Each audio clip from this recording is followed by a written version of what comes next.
Hello and welcome to Traditional Painting the Digital Way. This is where I use digital painting apps to teach traditional painting techniques.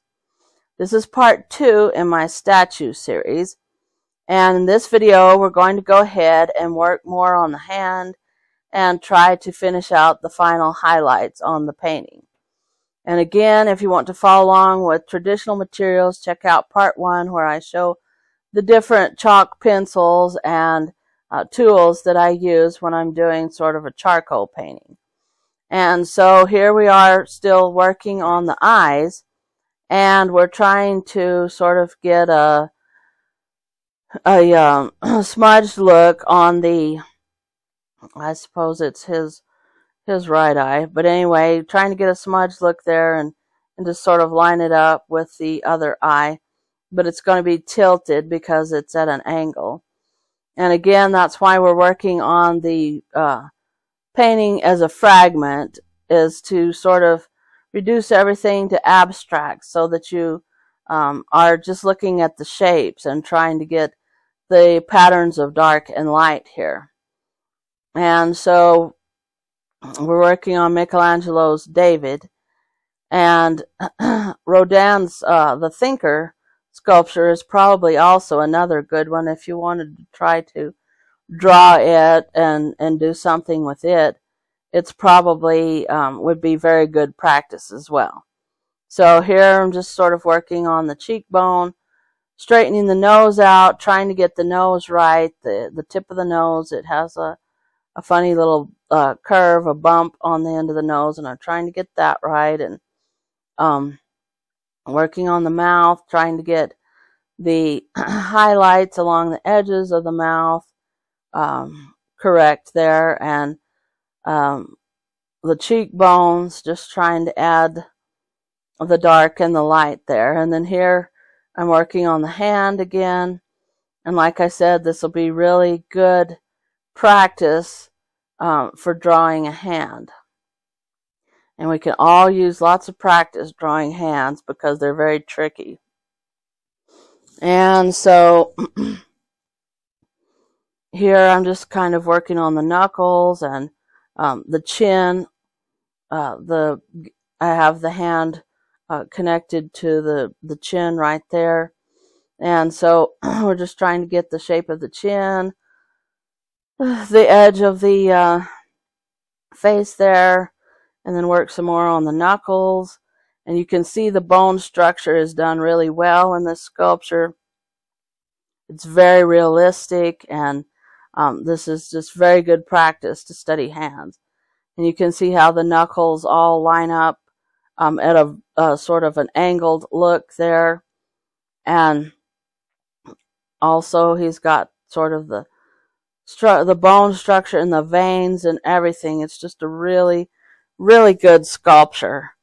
And the way that the light hits it, it shows all these things up, and so it's very good for you to study. And then here I'm saving it right quick. You always save. If you're doing digital, save frequently, save often. And then here I'm just working some more on the shadows on the knuckles. I'm using a darker charcoal pencil, and there's all kinds of grades of charcoal pencil from lighter to darker. And right now we don't want real dark. I'm just kind of trying to give kind of the in-between charcoal look because I'm not quite ready for final darks and lights, but I'm just trying to get the shape again. And then I'm smudging it out on the lips. The bottom lip is going to have a shadow underneath it, and it's going to have a rim of light on the top of it. And there's more under the eyes, and I'm working on the way that the knuckles catch the light, and just kind of working on that.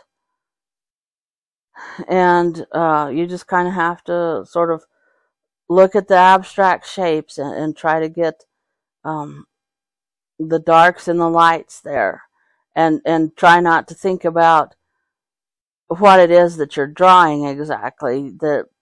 the notion that you think hands should look like, and you want to just look at the dark and the light there and get those shapes. And so I'm working on the wrist. He even has the wrist bone very prominent there, and so you can see how it goes there with the dark and the light. The veins on the hands, all of that is very detailed and very good. And I really didn't appreciate just how detailed and accurate this statue was until I started trying to draw it. And that's why it's good practice to try to draw or paint the old masters' paintings, because then you can see what they did. And the ones that the ones that were really good, you can see what they did kind of in it. It will help improve your art. So I recommend very much that you study the old masters and try to copy their paintings and see if you can do them, because that's very good practice. And so here I'm just kind of working on the hands again and the face, trying to get the shape of the nose again. Noses are tricky. That's why this is a very good practice to do, because you're trying to get just the abstracts here. You're not looking at a face just straight on. It's more abstract. And here I'm working on the knuckles, just trying to get the shape of the way his finger is folded, and trying to get the shadow that's there, and trying to work on the knuckle and the structure of the bone there, trying to get the shading and get it just right there.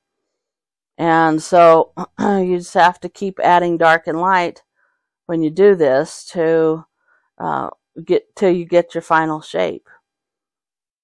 And so I went ahead and saved it again, because I'm also a beta tester for Infinite Painter. So sometimes our new versions are not as stable as the ones that are out for the public. And so sometimes they crash. So you always have to save. But save anyway, whether you have a beta version or you have a public version. And so here I'm just kind of trying to get the light that comes off that knuckle right there. That it shines just right on the edge there, and it illuminates the bone structure very well there. So I'm trying to get that shape and that look there. And also on the other knuckle and the final one. Just trying to get the back of the hand there and get that shape. And the lights and the darks are what will convey the roundness and the three-dimensionality of the sculpture there. So I'm just kind of adding a bunch of white here and smudging it in to smooth it out and get that marble look that the statue has. And the reason that I use sort of a toned tan background is to let that kind of come through the chalk, and it will work traditionally as well too. In fact, it works best traditionally. But I wanted to just kind of get that background tanned look so that you have a little bit of a color variation, so that you're still doing a monotone, but there is a little bit of some color coming through, and that just adds interest to your painting, and also it does give it sort of the marbled look that the main statue, the original statue, has.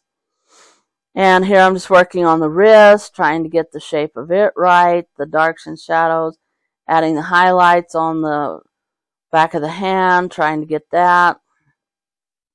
Just trying to get the edges right, where the light hits it, and the shadows, where it shows all the bone structure there.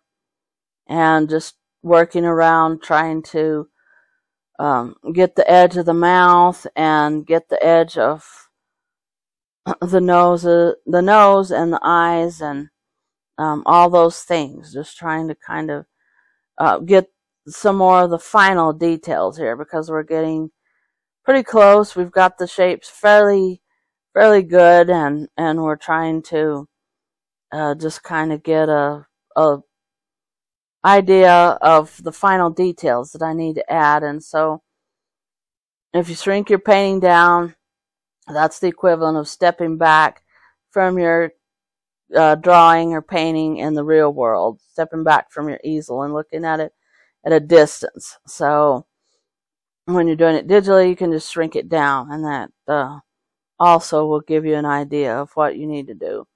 So here I've added a little bit more highlight on the knuckles, just trying to get some of the edge lighting there, and you can use a really bright white, I guess, for your final highlights on it. You would go ahead and use the final highlights and use a really white charcoal and soften it, but maybe not quite smudge it in and blend it in quite as much. You want it to show up. You want that highlight to show up. And so here I'm using a blending tool to kind of blend it in and make it look like it's marbled and 3D. And so you can use some of you can set the blending tool on some of the chalks or some of the pencils if you want to make sure that it keeps that charcoal look in Infinite Painter. And so here I thought that looked pretty good, and I decided to just go ahead and sign it. But as you know, that doesn't mean that I'm through. So I went ahead and added a few more highlights on the chin there and around the mouth, just with some lighter chalk, and tried to get a little bit more of a highlight right there on the chin and make it a little bit more three-dimensional looking. And I just went ahead and kind of outlined it around the mouth, just trying to give it some more of its final highlights. And so I just sort of was looking at it and seeing what else I needed to do there, and see if I needed to add any more highlights. And I decided to darken a few things just right there where his finger is, where it's folded over or bent. I went ahead and added a little bit more dark to define that and make it look like it's a little more three-dimensional. And then I added a little more shadow to his chin right there and blended it in just to kind of make the chin show out a little more and look three-dimensional. And then just added kind of some dark edges to the fragments just to make it look like it's one of those sculptures that they've done where they just do kind of a part of a statue and to make it look like it's fragments. And I just think that's kind of a really neat look, so I just decided to go ahead and do that. But it was really good practice to learn how to do all the features and to study a master's sculpture. And so I'm just adding a few little more lights and darks and a final shadow there. So this is the end of my Fragmented statue series, and go ahead and stay tuned to see what we can come up with to do next, and hit the subscribe button. Thanks everybody for watching. Thank you so much for your support. If you have any questions, just leave them in the comments down below, and I will catch you later.